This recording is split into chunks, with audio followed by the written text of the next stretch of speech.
તો ફરી એકવાર ઉત્તર ગુજરાતમાં મેઘરાજાએ બેટિંગ કરવાની શરૂઆત કરી છે। સવારે 6 થી 8 વાગ્યા સુધી 36 તાલુકામાં રાજ્યમાં વરસાદ નોંધાયો છે।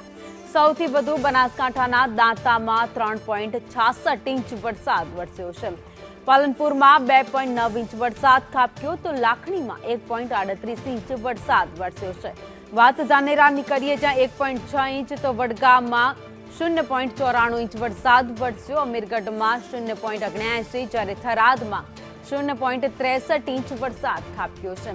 દાંતીવાડામાં 0.47 તો બાબરમાં પણ 0.47 ઇંચ વરસાદ વરસતા જ તમામ જગ્યાએ અત્યારે પાણી દેખાઈ રહ્યું છે।